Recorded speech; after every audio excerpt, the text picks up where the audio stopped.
नमस्कार दोस्तों, जागृति क्लासेस के ऑनलाइन प्रोग्राम में आपका स्वागत है। संधि की जिस श्रृंखला को हमने प्रारंभ किया था, उस श्रृंखला में हमने विसर्ग संधि के फर्स्ट पार्ट पर चर्चा की थी, जिसमें हमने देखा था कि विसर्ग में परिवर्तन होने पर जो विकार उत्पन्न होता है या जो परिवर्तन होता है उसे हम विसर्ग संधि कहते हैं। किन स्थितियों, क्या क्या स्थितियां विसर्ग संधि में बनती हैं, उनकी भी हमने चर्चा की थी कि दो स्थितियां बनती हैं कि जैसे विसर्ग, पहली स्थिति होगी कि विसर्ग के बाद में या तो घोष वर्ण होंगे, और दूसरी स्थिति थी कि विसर्ग के बाद में अघोष वर्ण होंगे। विसर्ग के पहले हमेशा स्वर रहेगा, क्योंकि इससे पहले वाले वीडियो में हम देख चुके हैं कि विसर्ग हमेशा स्वरों के साथ ही प्रयुक्त होता है, स्वर रहित वर्णों के साथ विसर्ग प्रयुक्त नहीं होता है। तो इधर हमने स्वरों की स्थिति यानी 11 स्वरों की बात की थी, और इधर घोष वर्णों पर हमने बात की थी कि 3, 4, 5 यर, लव, ह और स्वर, यानी कि घोष वर्ण 15 तो ये वर्गीय व्यंजन यानी वर्गीय व्यंजन का तीसरा, चौथा, पांचवा वर्ण, 5 ये वाले वर्ण और 11 स्वर, कुल मिला के 31। ये सारे नियमों की चर्चा हम पिछले वाले वीडियो में कर चुके हैं। आज जिस स्थिति पर हम चर्चा करने जा रहे हैं वो ये वाली स्थिति है कि अगर विसर्ग के बाद में अघोष वर्ण होते हैं, अघोष वर्णों में वर्गीय व्यंजन का पहला और दूसरा वर्ण आता है, उसके बाद में तीनों श आते हैं। ठीक है, कि पहला और दूसरा वर्ण, इसके अलावा तीनों श यानी तालव्य श, मूर्धन्य श और दंत्य श, ये अघोष वर्ण है। तो विसर्ग के बाद में अगर अघोष वर्ण आता है तो किस प्रकार का परिवर्तन विसर्ग में होता है, उन नियमों की आज हम यहां पर चर्चा करने वाले हैं। आइए देखते हैं।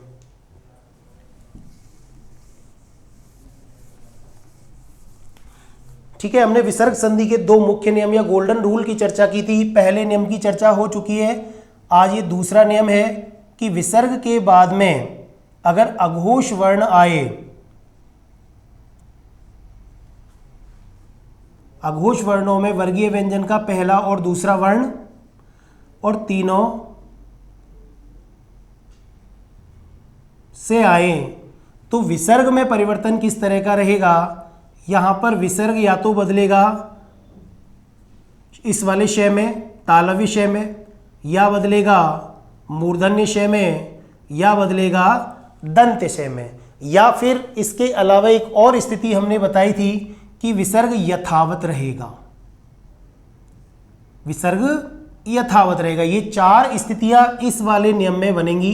ये पहली स्थिति, ये दूसरी स्थिति, ये तीसरी स्थिति और ये चौथी स्थिति। यानी कि विसर्ग के बाद में जैसे ही अघोष वर्ण दिखे तो केवल और केवल ये चार तरह का परिवर्तन ही विसर्ग में होगा। उस आधार पर हम शब्दों को, शुद्ध और अशुद्ध रूप को ही हम यहाँ पर देखते हैं। अब देखिए, जैसे बहुत सारे शब्द हैं, एक दो शब्द मैं पहले यहाँ लिखूंगा, उनकी हम चर्चा करेंगे। बहुत बार हम जैसे देखते हैं कि अधोपतन,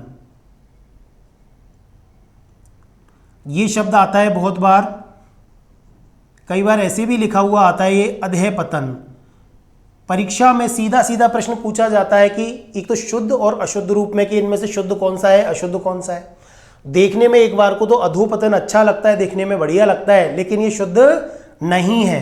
अधोपतन यहाँ पर अशुद्ध है, जबकि अधःपतन शुद्ध है। ऐसा क्यों हुआ, इस नियम की हम चर्चा करेंगे, क्योंकि इसमें अधः के बाद में इसका विच्छेद अगर अपन करेंगे तो अधः प्लस पतन।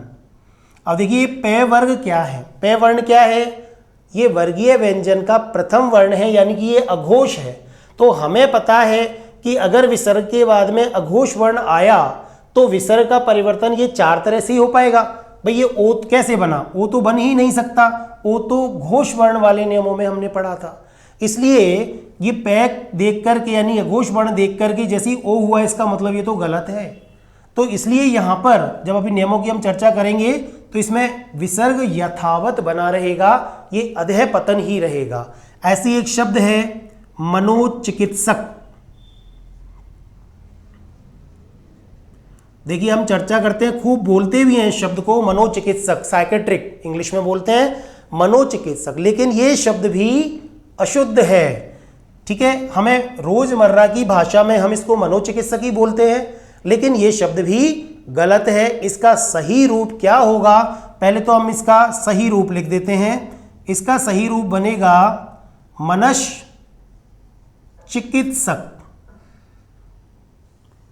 अब इसका संधि विच्छेद अगर अपन करेंगे तो संधि विच्छेद आएगा मनः धन चिकित्सक। अब आप देखें कि ये च वर्ण क्या है, वर्गीय व्यंजन का पहला वर्ण है च, च च छ। ठीक है, तो ये पहला वर्ण है, इसका मतलब अघोष है, और अघोष है तो विसर्ग का परिवर्तन ये 4 तरह से ही हो सकता है। ओ तो यहां भी नहीं बन रहा, यहां पे लेकिन ओ दिखा रखा है, इसलिए ये मनोचिकित्सक शब्द गलत है। यहां पे मनः प्लस चिकित्सक से मनश्चिकित्सक बनेगा। कैसे बना ये हम अभी चर्चा करेंगे। ऐसी एक शब्द है, ये भी हम बहुत बार बोलते हैं, मनोकामना। देखिए बहुत अच्छा लग रहा है, दिखने में एकदम सुंदर लग रहा है मनोकामना। भगवान से बात करते हैं हम कि भगवान मेरी मनोकामना पूर्ण करना, लेकिन ये शब्द गलत है। तो इसलिए आगे से भगवान से अगर प्रार्थना करें, कोई कामना करें, तो आप बोलना मनः कामना पूर्ण करें, क्योंकि ये शुद्ध क्या है, इसका शुद्ध रूप है मनः कामना। और देखिए ये विसर्ग के ऊपर कभी शिरोरेखा नहीं आती, इसलिए शब्द अलग अलग आते हैं। अब ये शुद्ध रूप है इसका मनः कामना। विच्छेद क्या होगा, विच्छेद होगा मनः प्लस कामना। अब आप यहां देखें मनः कामना क्या हुआ, ये क्योंकि अघोष वर्ण है, ओ तो बन ही नहीं सकता, तो विसर्ग का परिवर्तन यहां पे यथावत रहेगा। ये नियमों की अभी हम चर्चा करेंगे। तो ये वो 2-3 शब्द हैं जो परीक्षाओं में बहुत बार पूछे जाते हैं और हम इनमें गलतियां करते हैं। अब आइए हम एक एक नियम की यहां पर चर्चा करते हैं। देखिए इसका जो पहला नियम है, पहला नियम कहता है कि विसर्ग के बाद में अगर च, छ और श वर्ण है तो विसर्ग का श बन जाएगा। ठीक है, पहला नियम एकदम सरल है। यहां विसर्ग से पहले कुछ भी हो सकता है, कोई भी स्वर हो सकता है, यानी 11 स्वरों में से कोई भी स्वर हो सकता है। दिया हुआ नहीं है, इसका मतलब 11 में से कोई भी स्वर हो सकता है। और विसर्ग के बाद में 3 वर्ण यानी च, छ ये अघोष वर्ण हो गए, और इसके अलावा ये तालव्य है। ठीक है, अब आप देखें कि ये सारे के सारे वर्ण कैसे हैं। च वर्ग कौन सा उच्चारण स्थान है इसका, ईचु यशानाम तालु, तालव्य है, और ये श भी तालव्य है, इसलिए विसर्ग हमेशा किस में बदलेगा, इस वाले तालव्य वर्ण में या तालव्य श में ये बदल जाएगा। देखिए कुछ शब्द देखते हैं हम इसके, जैसे अभी हमने एक शब्द देखा था मनः प्लस चिकित्सक। अब आप देखें मनः प्लस चिकित्सक, विसर्ग से पहले नहीं देखना है ए है कि क्या है, कुछ भी हो सकता है, लेकिन विसर्ग के बाद में च वर्ण है तो ये क्या बन जाएगा, विसर्ग का ये वाला श बन जाएगा, हलंत वाला अर्धशय। और इसको कैसे लिखा जाएगा, ये जो मात्रा है ये विसर्ग के श के इस तरफ से आएगी ऐसे, तो ये बन जाएगा मनश्चिकित्सक। ये शुद्ध है तो आप लिख लें यहां पर ये शुद्ध वर्ण है, और मनोचिकित्सक को आप गलत कर लें, यहां गलत वर्ण भी आप जरूर लिखें तभी शुद्ध याद रहता है। यहां पर ये लिख करके मनोचिकित्सक इसको आप गलत कर दें। ठीक है, अब ऐसी चिकित्सक की जगह चिकित्सा भी हो सकता है, कोई दिक्कत नहीं है, एक जैसे ही है दोनों, चिकित्सा और चिकित्सक। ये क्या बन जाएगा, मनः प्लस चिकित्सा से मनश चिकित्सा, मनस चिकित्सा बन जाएगा, मनोचिकित्सा नहीं बनेगा।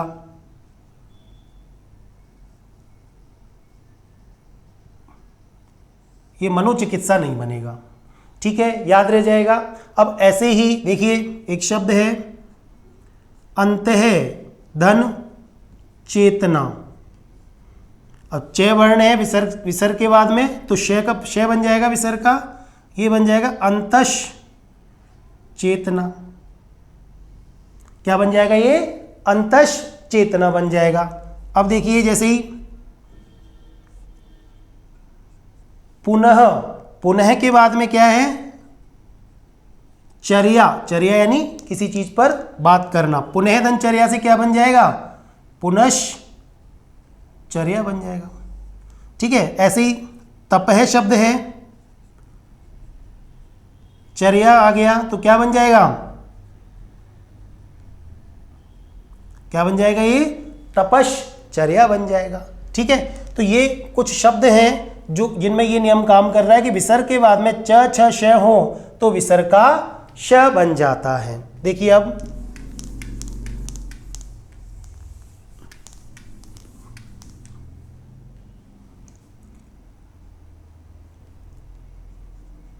हरिहि प्लस चंद्र। अब देखिए आप, विसर्ग से पहले तो ई है, कोई दिक्कत नहीं है, लेकिन विसर्ग के बाद में हमें विसर्ग से पहले तो स्वर ही देखना है, स्वर ही है। च आ गया तो इसमें विसर्ग का क्या बन जाएगा, हलंत वाला श, यानी आधा श बन जाएगा। क्या बन जाएगा ये, हरीश चंद्र। क्या बन जाएगा ये, हरिश्चंद्र बन जाएगा। ठीक है, अब ऐसे ही दो उपसर्ग हैं जो बहुत काम आते हैं इसमें। देखिए, एक तो दुहु उपसर्ग और एक निहि उपसर्ग। इनकी चर्चा हम व्यंजन संधि में भी कर चुके हैं। इसको ध्यान रखना है आपको विशेष रूप से कि दुहु मूलतः विसर्ग की ध्वनि है, और जब इसका उपसर्ग बनता है तो दुहु का बनेगा दुस यहाँ पे, और निहि का बनेगा निस।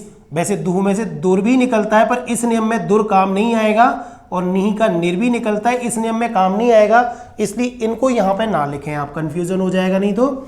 यहाँ पे दुहु का दुस बनेगा इस नियम में, और निहि का निस बनेगा। अब देखिए कुछ उदाहरण देखते हैं हम, जैसे दुहु इसके साथ में मैं कोष्टक में दुस भी लिख रहा हूं क्योंकि ये बहुत बड़ा कंफ्यूजन होता है यहाँ पे।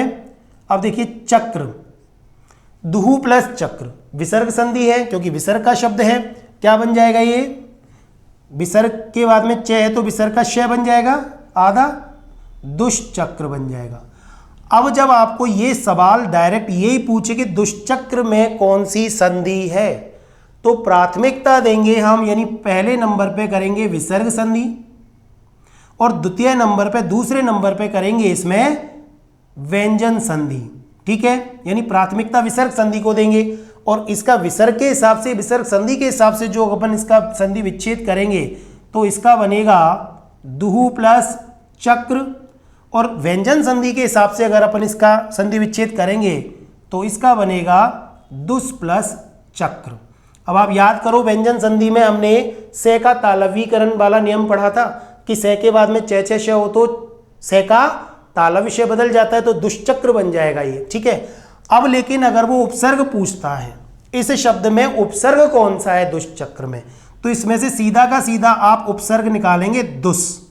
बस ये बहुत इंपॉर्टेंट चीज है, क्योंकि ये जो दुहु शब्द है ये उपसर्ग की, संस्कृत के उपसर्गों की गिनती में नहीं आता है, अव्यय के रूप में जरूर आता है, इसलिए उपसर्ग निकालेंगे तो प्राथमिकता हम इसको देंगे। अगर ये उपसर्ग उसमें ऑप्शन में नहीं है, विकल्प में नहीं है, तो आप दुहु को उपसर्ग मान सकते हैं क्योंकि अव्यय रूप है। ठीक है, यहां पर ये चीज मैंने पहले व्यंजन संधि में भी आपको बताई है, इसलिए इस चीज को आपको ध्यान रखना है। ठीक है, अब देखें आप, ऐसे ही इससे दुष्चक्र के साथ में दुष्चरित्र क्या बन जाएगा, देखिए दुहु धन चरित्र से क्या बन जाएगा, दुष्चरित्र। क्या बन गया, दुष्चरित्र बन जाएगा। ठीक है, ऐसे ही निहि उपसर्ग आता है, निहि को हम क्या लिख सकते हैं, निस लिख सकते हैं। क्या लिखेंगे, निस लिख सकते हैं, क्योंकि दुहु से दुस बना, निहि से निस। अब देखिए चे, तो निहि विसर्ग का क्या बन जाएगा, निहि के बाद में चे आ रहा है, यानी चे वर्ण आने पे अघोष है तो विसर्ग का श बन जाएगा आधा, तो क्या बन जाएगा, निश्चय बन जाएगा ये। ठीक है, अब ऐसे ही अगर ये छल हो, क्योंकि हमने क्या लिखा है कि विसर्ग के बाद में च छ श, अगर निहि के बाद में छल आ जाए तो ये क्या बन जाएगा, निश्चल बन जाएगा। क्या बन जाएगा, निश्चल बन जाएगा। ठीक है, अब इसके बाद में अगर निहि के बाद में ये शब्द आ जाए, शब्द, तो क्या बन जाएगा, ये बन जाएगा निशब्द बन जाएगा। निशब्द मतलब शब्द रहित। ठीक है, ऐसे ही अगर ये शुल्क बन जाए तो ये क्या बन जाएगा, निहि प्लस शुल्क से निशुल्क बन जाएगा। ठीक है। अब इसका ये रूप भी है, ये संधि रूप है, और डायरेक्ट कई बार ऐसे भी डायरेक्ट लिख देते हैं निःशुल्क, ये लिखा हुआ मिलता है, ये भी सही है होने को तो, लेकिन इसमें शुद्ध रूप ये सही है क्योंकि ये संधि के साथ है, ये चलता है लेकिन इसमें संधि नहीं है, यहाँ पे क्या नहीं है, संधि नहीं है, तो ये निःशुल्क। सही दोनों ही है, प्राथमिकता हमको इसको देनी है। अगर वो पूछे इस निःशुल्क में से कौन सा उपसर्ग है तो हम इसको उपसर्ग क्या निकालेंगे, निस उपसर्ग निकालेंगे। अगर वो पूछता है कि इसमें कौन सी संधि है तो हम इसमें विसर्ग संधि को प्राथमिकता देके निहि उपसर्ग या निहि अव्यय निकालेंगे। ठीक है, ये बात यहां तक आपको समझ में आ गई होगी। तो ये था इसका पहला और महत्वपूर्ण नियम, जिसमें आपको 11 स्वर के बाद में कोई भी विसर्ग हो, लेकिन विसर्ग के बाद में द्वितीय वर्ण जो है वो च छ श से शुरू हो तो विसर्ग का श तालव्य श बन जाएगा। ठीक है, ये याद हो गया होगा आपको। अब देखिए इसके दूसरे नियम की हम चर्चा करते हैं। दूसरा नियम क्या कहता है? दूसरा नियम कहता है कि अगर विसर्ग के बाद में ट, ठ और श हो। अब आप देखें जरा कि ये सारे के सारे वर्ण एक ही वर्ण है ना, कौन से हैं ये? ऋतु रसानाम मूर्धा, मूर्धन्य वर्ण है, ये श भी मूर्धन्य है, तो यहां मैं लिख देता हूं मूर्धन्य। ये क्या है? ये मूर्धन्य वर्ण है। तो इसका मतलब यह है कि अगर विसर्ग के बाद में कोई भी मूर्धन्य वर्ण आए तो विसर्ग किस में बदल जाएगा? मूर्धन्य वर्ण में बदल जाएगा। ठीक है, जैसे देखिए कुछ उदाहरण हम देखते हैं इसके, क्योंकि विसर्ग के बाद में ट ठ श देखना है मुख्य रूप से तो हमको। तो देखिए जैसे शब्द है चतुहु, चतुहु प्लस षष्टी क्या बन जाएगा? चतु प्लस षष्टी, चतुष्षष्टि। अब इस विसर्ग का क्या बन जाएगा? ये वाला, क्योंकि मूर्धन्य वर्ण है विसर्ग के बाद में, तो इससे पहले नहीं देखना है, इससे पहले तो स्वर ही होगा, ए आ उ ई कुछ भी हो, तो विसर्ग का क्या बन जाएगा? षटकोण बन जाएगा। ये ऐसे बन जाएगा चतुष्षष्टि। चतुष्षष्टि किसको कहते हैं? 64 को। 64 की संख्या 64 को क्या कहते हैं? चतुष्षष्टि। षष्टि यानी 60 और चतुः यानी 4। ऐसे देखिए तनुहु प्लस टंकार क्या बन जाएगा? ये विसर्ग का श बन जाएगा षटकोण, ये बन जाएगा धनुष टंकार। क्या बन जाएगा? ये धनुष टंकार बन जाएगा। ठीक है, समझ में आ रहा है? ऐसे इसके साथ में अपन चतुः के साथ में टीका जोड़ें, चतुः प्लस टीका क्या बन जाएगा? चतुष्टीका। ठीक है, क्या बन जाएगा?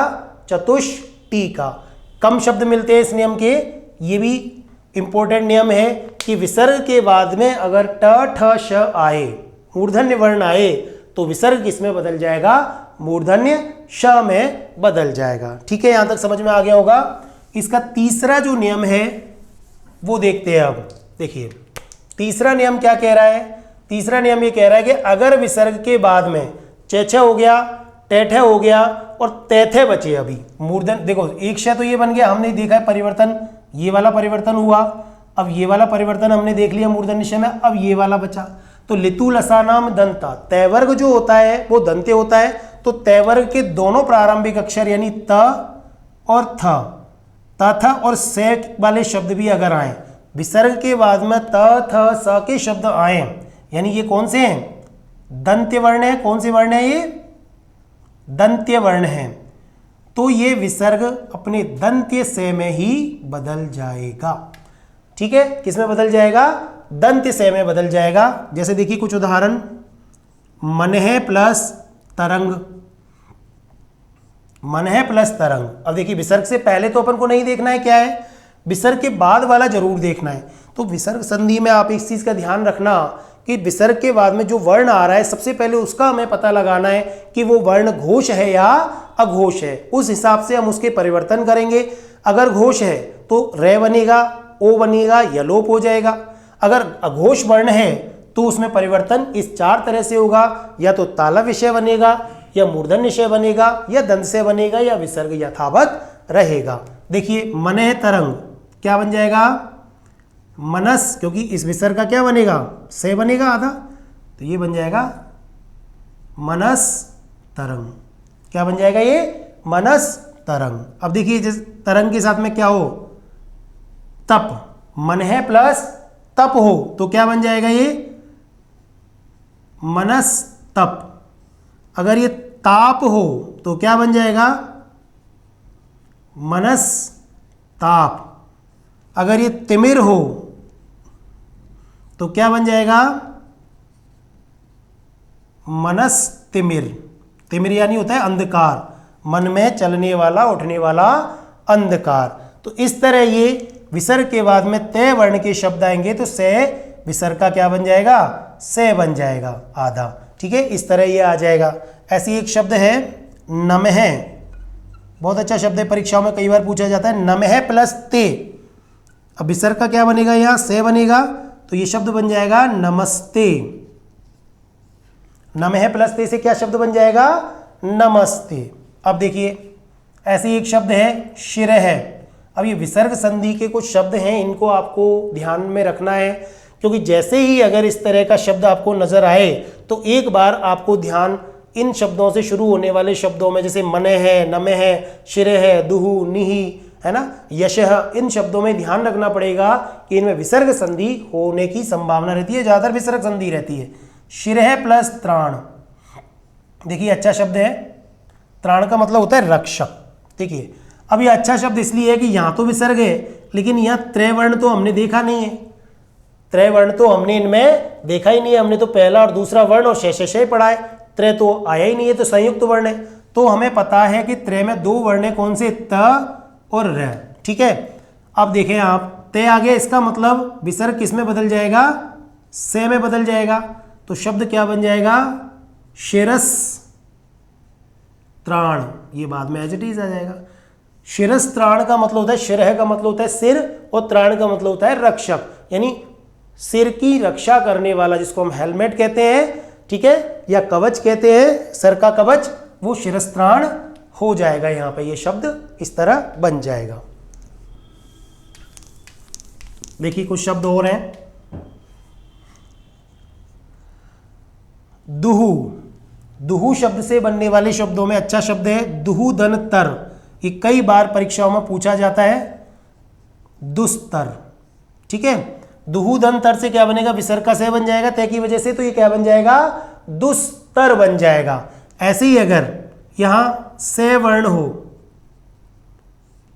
दुहुदन साहस, क्या बन जाएगा, दुस्साहस, क्या बन जाएगा, दुस्साहस बन जाएगा। ऐसे ही अगर यहां साध्य शब्द हो, साध्य, दुहुधन साध्य, क्या बन जाएगा, दुस्साध्य, जिसको साधना कठिन हो, दुस्साध्य। ठीक है, ऐसे ही निहि शब्द के साथ में देखिए, निहि के साथ में अगर ये शब्द हो संदेह, तो यहां क्या बन जाएगा, निहि के बाद में संदेह, तो विसर्ग के बाद में से आ रहा है, तो विसर्ग का क्या बन जाएगा, ये भी आधा से बन जाएगा, तो ये बन जाएगा निस्संदेह, ये बन जाएगा निस्संदेह बन जाएगा। ठीक है, तो इस तरह ये विसर्ग के बाद में त, थ, स के शब्द वर्ण अगर अपन को मिलते हैं तो ये विसर्ग किस में बदल जाएगा, दंत्य से में बदल जाएगा। बहुत सारे इसके उदाहरण हैं। एक और उदाहरण देखते हैं हम, जैसे अधः प्लस तल, अधः प्लस तल का क्या बन जाएगा, अब देखिए तय आ रहा है तो विसर्ग का सीधा से बन जाएगा, अधस्तल। ठीक है, अब जैसे उरह, उरह, उरह, उर का मतलब होता है हृदय, उरह प्लस ताप, ताप यानी गर्मी भी होती है, तापमान भी होता है, उरह ताप, ताप का मतलब कष्ट भी होता है यहाँ पे, तो ये बन जाएगा उरस ताप, यानी हृदय का कष्ट। उरह धन ताप से क्या बन जाएगा, उरस ताप बन जाएगा। ऐसे देखिए अंतः प्लस संबंध, अंतः प्लस संबंध क्या बन जाएगा, अंतस संबंध, क्या बन जाएगा, अंतस संबंध, ये बन जाएगा अंतस संबंध। ऐसे ही अंतस्रावी ग्रंथियां होती हैं, ठीक है, क्या बन जाएगा,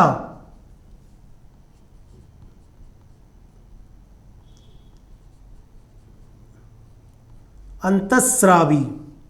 ठीक है, अंतः धन स्रावी से क्या बन जाएगा, अंतःस्रावी। ठीक है, तो इस तरह ये उदाहरण ये इस नियम के हैं कि अगर विसर्ग के बाद में त थ से आए तो विसर्ग का से बन जाता है, दंत से बन जाता है। ये तीनों एक तरह से कॉमन नियम है।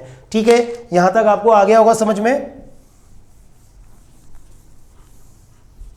अब देखें आप, ये तो वो उदाहरण है जिनमें हमें इनसे पहले के वर्णों को नहीं देखना कि विसर्ग से पहले, क्योंकि 11 के 11 स्वर ही हमें यहां पर दिखाई देंगे।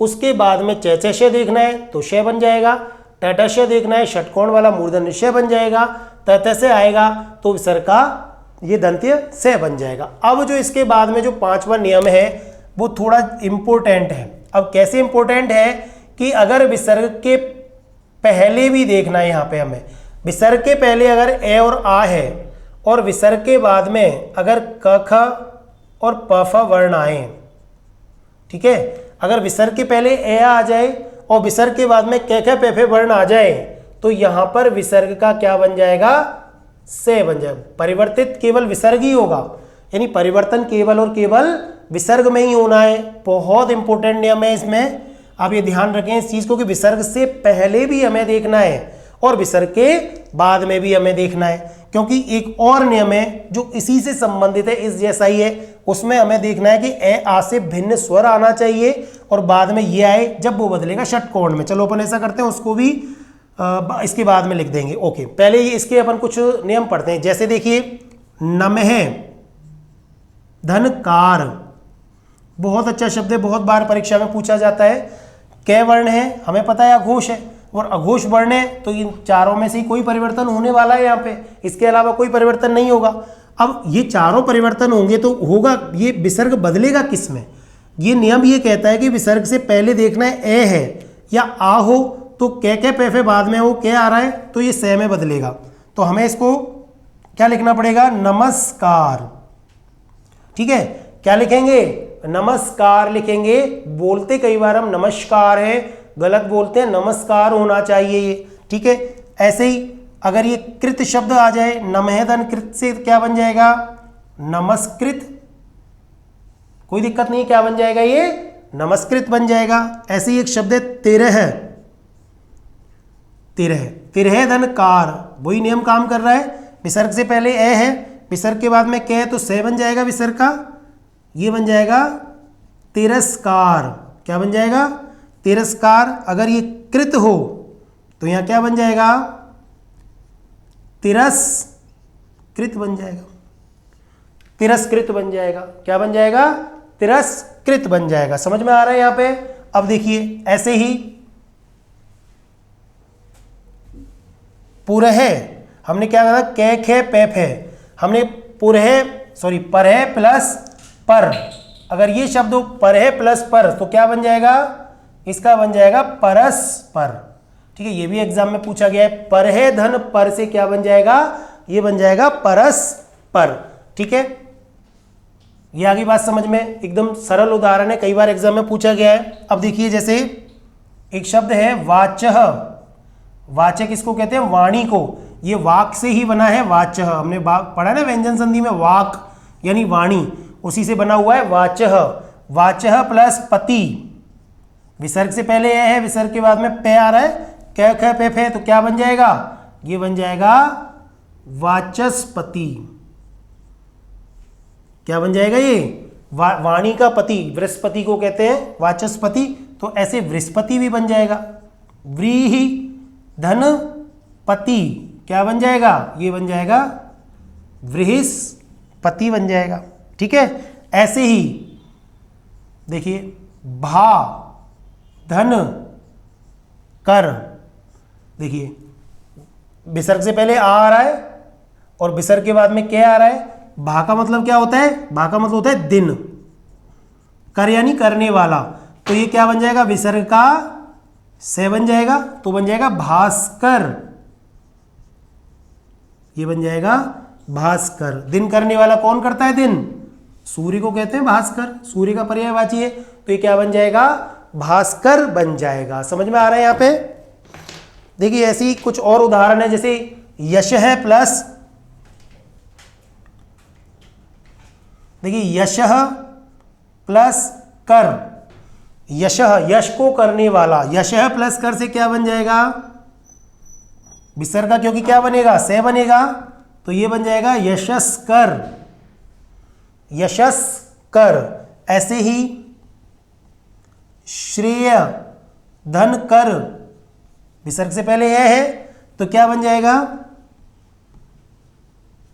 श्रेयस्कर। बहुत इंपॉर्टेंट शब्द है ये, बहुत बार एग्जाम में पूछा गया है। श्रेय धन कर, श्रेयस्कर का संधि विच्छेद बहुत एग्जाम में पूछता है, कई बार डायरेक्ट ही पूछ लेता है कि इसमें कौन सी संधि है और इसका संधि विच्छेद क्या होगा। तो इस तरह हमें इन चीजों को याद रखना है। ठीक है, ये नियम आपको समझ में आ गया होगा। अब इसका एक और नियम है इससे मिलता जुलता ही, देखें कैसे।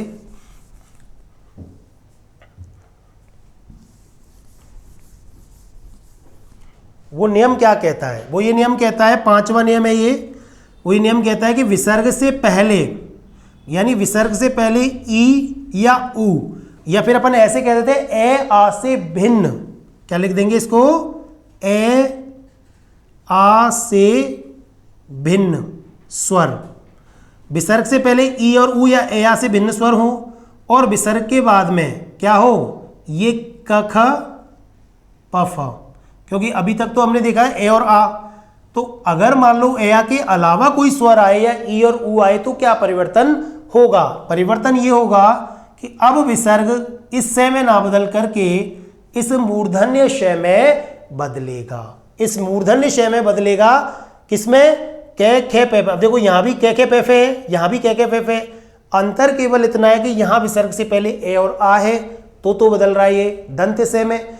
अगर मान लो विसर्ग से पहले ई और उ के उदाहरण अगर मिले तो ये बदलेगा मूर्धन्य शय में। देखिए अब कैसे कुछ उदाहरण देखते हैं हम इसके।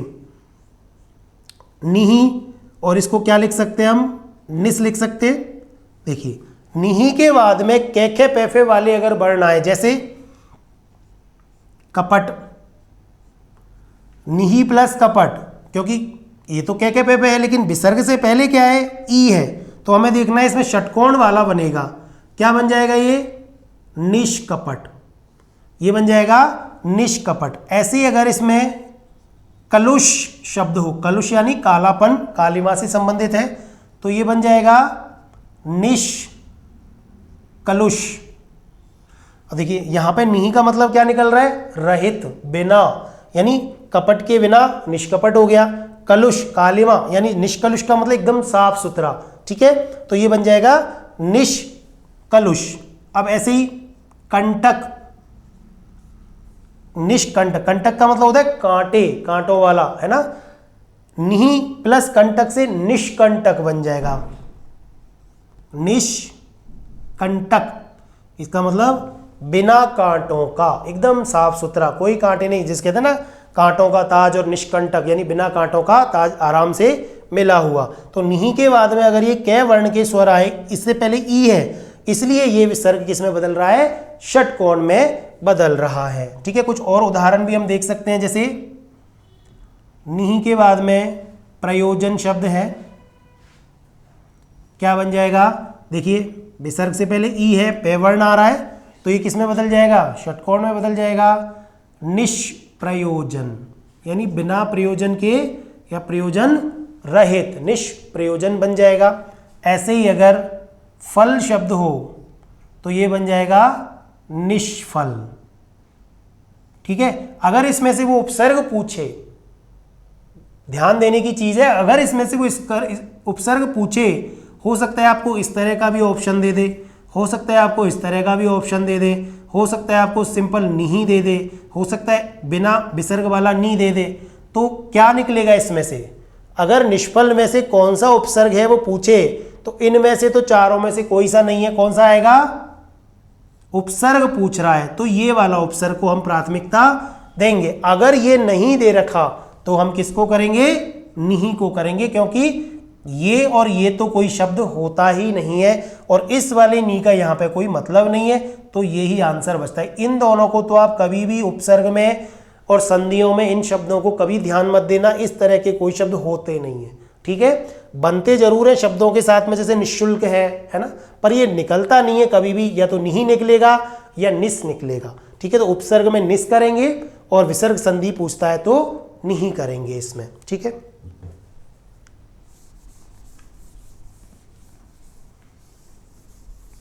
तो ये एक मुख्य नियम है इसका 5वां, यानी कि ई ऊ के बाद में अगर विसर्ग से पहले ई ऊ है और बाद में कै खे पै फे वर्ण हो तो इसका क्या हो जाता है, ये षटकोण हो जाता है। अब देखिए एक और एक ये है शब्द जो काफी परीक्षाओं में पूछा जाता है, आविहिधनकार। क्या बन जाएगा, विसर्ग से पहले ई है बाद में कै है तो विसर्ग का क्या बन जाएगा, षटकोण बन जाएगा। तो ये क्या बन जाएगा, आविष्कार। क्या बन जाएगा, ये आविष्कार बन जाएगा। ठीक है, अब देखिए ऐसे ही आविहिधन कृत, सरल है एकदम, जैसे आविष्कार बना ऐसे ही ये आविष्कृत बन जाएगा। ठीक है, आविहिधनकार से आविष्कार और आविहिधनकृत से क्या बन जाएगा, आविष्कृत बन जाएगा। ठीक है, ऐसे देखिए चतुहु प्लस पथ, पथ यानी रास्ता, क्या बन जाएगा, चतुष्पथ बन जाएगा। ये क्या बन जाएगा, चतुष्पथ बन जाएगा। अगर इसकी जगह पाद या पद हो, पद यानी पैर, तो ये क्या बन जाएगा, ये बन जाएगा चतुष्पद या चतुष्पाद, 4 पैरों वाला, चौपाया। ठीक है, इस तरह ये शब्द बन जाएंगे। अब देखिए एक शब्द और है कै कै पै फे में, जैसे धनु, धन कोटि। अब देखिए धनु, विसर्ग से पहले ऊ आ रहा है और विसर्ग के बाद में कै वर्ण आ रहा है, तो क्या बन जाएगा, ये बन जाएगा धनुष कोटि। क्या बन जाएगा, ये बन जाएगा धनुष कोटि। ठीक है, तो ये वो नियम है जिनसे मुख्य नियम है। अब एक अंतिम और नियम है इसका। अंतिम नियम क्या है, वो इसका एक तरह से अपवाद है, यानी कि इन सारे नियमों में जो शब्द नहीं बने हैं वो उस अपवाद में शामिल हो जाते हैं। ठीक है, कैसे शामिल होंगे, इसको मैं छठे नियम के नाम से लिख रहा हूं और यहाँ पे अपवाद लिख रहा हूं, क्योंकि ये अपवाद है, इसमें नियम काम नहीं करेगा, आपको उनको अपवाद के रूप में ही याद रखना है।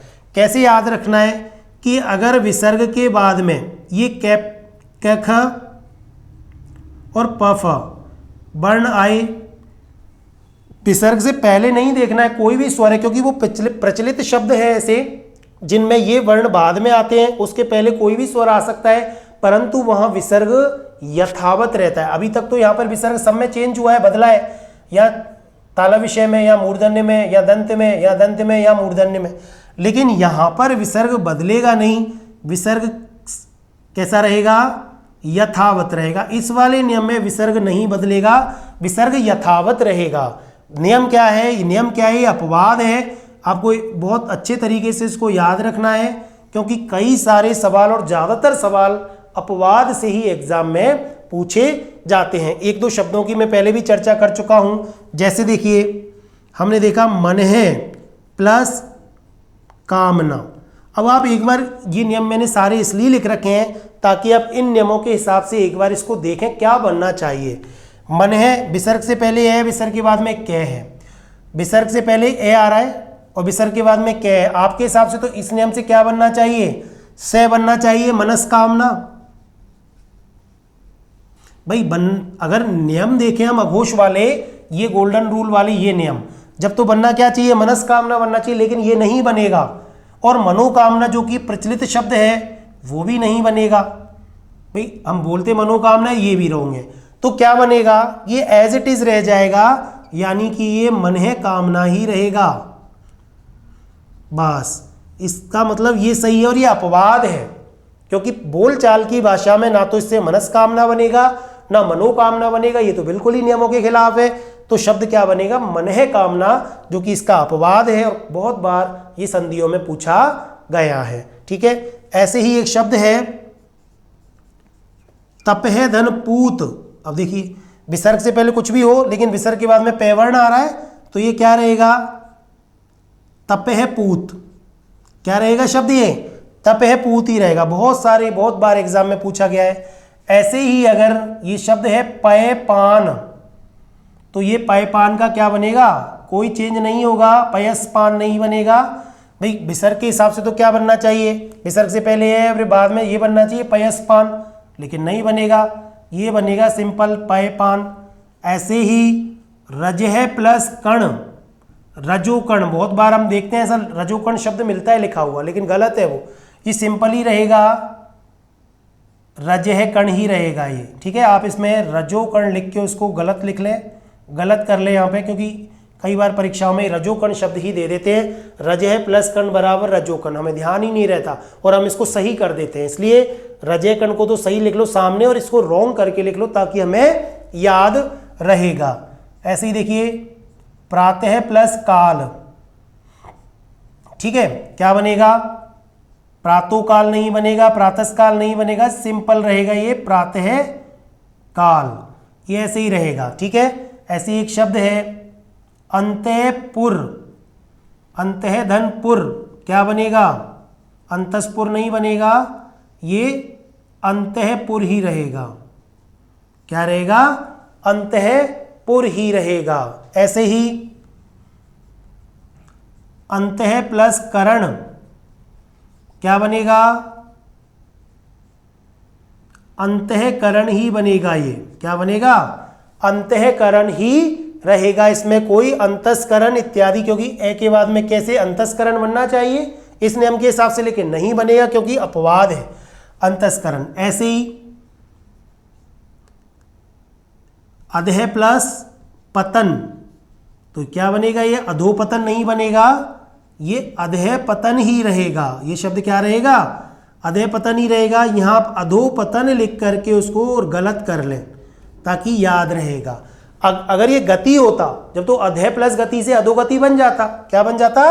अधोगति तो सही है, क्योंकि वो तो कौन से नियमों में आ रहा है?